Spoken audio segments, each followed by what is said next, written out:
পক্ষের শক্তি। আমরা তারা আমি ইচ্ছে যে আসলে অভ্যুত্থানের যে আকাঙ্ক্ষা সেটা বাস্তবায়নের জন্য এখনও লড়াইটা করে যাচ্ছে, আগামী দিনেও কখনো ক্ষমতাসীন থেকে আপোষ করা আসলে আমার মধ্যে ছিল না, নাই এবং কখনো থাকবেও না। আমি সবসময় আসলে শিক্ষার্থীদের কণ্ঠস্বরটা হয়েই প্রশাসনের সাথে কথাটা বলতে চাই। আমি যে হচ্ছে এই ইউনিভার্সিটিতে ফার্স্ট ইয়ার থেকে যৌন নিপীড়ন বিরোধী সেল কার্যকর করার জন্য কথা বলছি। বর্তমান সময়ে নির্বাচনের আমেজ, চারিদিকে সবাই নারী বান্ধব ক্যাম্পাসের জন্য প্রচুর কথা বলছে, কিন্তু আমি বলতে চাই যখন পিজি হার্টস ইন্টারন্যাশনাল হলে একজন নারী স্টাফ যৌন হেনস্থার শিকার হয়েছিল, তখন আমি একা আমার পুরুষ সহযোদ্ধাদেরকে নিয়ে দৌড়ে আইছি এবং আমি বহু মানুষের কাছে গিয়ে কোনো ধরনের সহযোগিতা পাই। প্রায় 1 বছর ধরে আমরা দৌড়াচ্ছি একটা কার্যকর যৌন নিপীড়ন বিরোধী সেলের জন্য, প্রায় 1 বছর ধরে। এবং আমরা প্রথম বর্ষ থেকে আন্দোলন করে যাচ্ছি নারী শিক্ষার্থীদের যে আবাসন সংকট সেটা দূরীকরণের জন্য। আমি আন্দোলন করে যাচ্ছি শিক্ষার্থীদের খাবারের মান উন্নত করার জন্য। এবং আমি এই সমস্যাগুলো দূরীকরণের নামে বিশ্ববিদ্যালয়কে আসলে প্রাইভেটাইজ করতে চাচ্ছি না, বরং যেটা চাচ্ছি সেটা হলো একটা খাদ্য বাজেট প্রণয়ন করা এবং আবাসন সংকট দূরীকরণের জন্য ধাপে ধাপে বিশ্ববিদ্যালয়কে শতভাগ আবাসিক বিশ্ববিদ্যালয় কীভাবে বানানো যায় তার রূপরেখা আমি প্রশাসনের কাছ থেকে দাবি করে যাচ্ছি এবং আমি সেটা করতেই থাকবো। আমি হারি বা জিতি, আমার লড়াই একই রকম থাকবে। হয়তোবা আমি যদি জিতে যাই, আমাকে যদি শিক্ষার্থীরা নির্বাচিত করে, তাহলে প্রতিনিধি হয়ে সেই প্রশাসনের সাথে লড়াই করাটা কিংবা তাদেরকে শাহিনের মতো ধরে ফেলা আমার জন্য সহজ হবে। এই কারণে আসলে আমি মনে করি যে আমি যোগ্য প্রার্থী এবং শিক্ষার্থীদের আমাদেরকে ভোট দেওয়া উচিত। আরেকটা বিষয়, গত 2 দিন ধরে ক্যাম্পাসে যেভাবে হিসাবে এটাকে কি বলে, এটা কি আসলে খুব অবাক হচ্ছে না, কারণ আপনারা জানেন কিনা এই একটা ঘটনা নিয়ে হয়তো প্রচুর হাইপ উঠেছে, দেখে তাকে 6 মাসের জন্য বহিষ্কার করা হলো, কিন্তু ঠিক আরেকজন একই পোস্টের নিচেই কিন্তু তাকে গণধর্ষণের হুমকি দিয়েছিল। কোথায় তার কি বিচার হচ্ছে না কেন? কারণ আমাদের বিশ্ববিদ্যালয়ে কোনো যৌন নিপীড়ন বিরোধী সেল নাই। 2009 সালে যেখানে হাইকোর্ট থেকে রায় হয়েছিল প্রত্যেকটা শিক্ষা প্রতিষ্ঠানে একটা যৌন নিপীড়ন বিরোধী সেল কার্যকর করতে হবে, ঢাকা বিশ্ববিদ্যালয়ের মতো একটা বড় একটা প্রতিষ্ঠানে কোনো যৌন নিপীড়ন বিরোধী সেল কার্যকর নাই।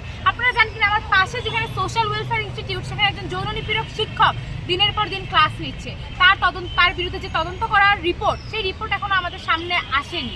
সুতরাং এই বিশ্ববিদ্যালয়ে প্রত্যেকটা নারী শিক্ষার্থী অনিরাপদ, প্রত্যেকটা পুরুষ শিক্ষার্থীও অনিরাপদ, কারণ আমরা দেখেছি যে তাদের উপরে কি ধরনের আক্রমণ, ধর্ষণের থ্রেট দেওয়া হয়। আমি যখন আমার স্প্যাম ইনবক্সে ঢুকি, আমার বিশ্ববিদ্যালয়ের স্টুডেন্টরাই আমাকে কিন্তু এই ধরনের হুমকি দেয়। কোথায় আমি কি তার অভিযোগ কোথাও দায়ের করতে পারছি?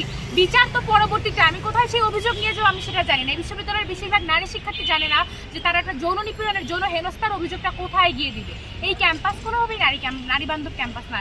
এই ক্যাম্পাসে নারীদের জন্য কোনো জায়গা নেই। প্রত্যেকটা দেয়াল এমনভাবেই তৈরি করা হয়েছে যে দেয়ালগুলো ধারণ করে আসলে নারী বিদ্বেষ, কারণ আমাদের প্রশাসনেরই ভূমিকা সেরকম।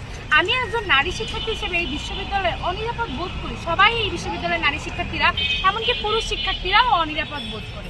এই যে প্রশাসনের দায়িত্ব শিক্ষার্থীদের জন্য একটা নিরাপদ কমন স্পেস তৈরি করা, একটা নিরাপদ বিশ্ববিদ্যালয় তৈরি করা, সেটা তারা কখনো করতে পারে না।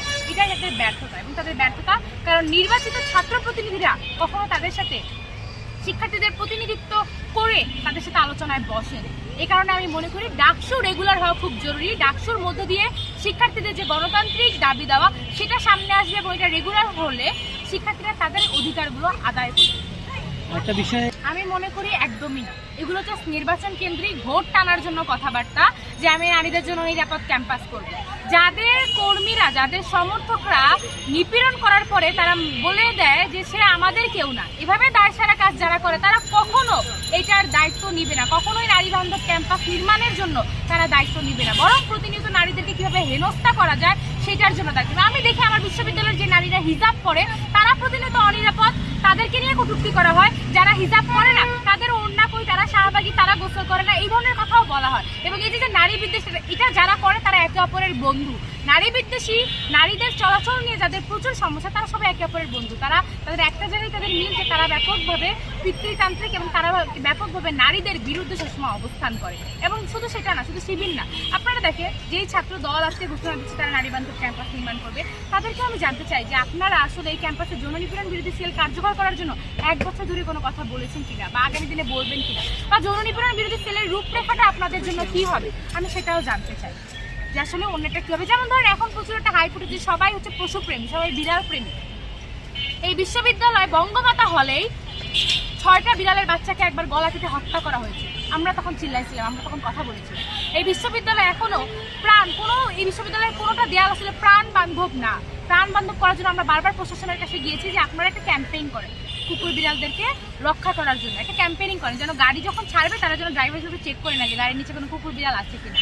বা প্রশাসন থেকে উদ্যোগ নিয়ে কেন এই বিশ্ববিদ্যালয়ের একটা শিক্ষার্থী যেমন পানি খেতে পারে না, কুকুর বিড়ালও পানি খেতে পারে না, কিন্তু এই বিশ্ববিদ্যালয়টা তো পুরো এটার ইকোসিস্টেমটা ধারণ করে একটা বিশ্ববিদ্যালয় হয়, শুধু শিক্ষার্থীদের জন্য না, এখানে থাকা প্রত্যেকটা পাখি, প্রত্যেকটা কুকুর, প্রত্যেকটা বিড়ালের এই জায়গা, তাহলে তাদের অধিকারের জন্য কথাটাও তো বলতে হবে। তাহলে ধরেন নির্বাচন কেন্দ্রিক কয়েকটা ভোট টানার জন্য আমি বহুত বড় বড় কথা বলে ফেললাম, কিন্তু আমি যদি আমার পূর্বকার ইতিহাস দেখি তাহলে সেখানে আসলে তেমন কিছু নাই। সুতরাং আমি ভোটারদের কাছে এটাই আহ্বান করব যে কেউ বিড়ালকে পছন্দ করুক, কেউ নারী বান্ধব ক্যাম্পাসের কথা বলুক, যে পর্যন্ত তাদের ইতিহাস বলতেছে না যে তারা এগুলোর পক্ষে দাঁড়িয়েছে, সে পর্যন্ত আসলে আপনার এই ভোটটা একটা ওয়েস্ট।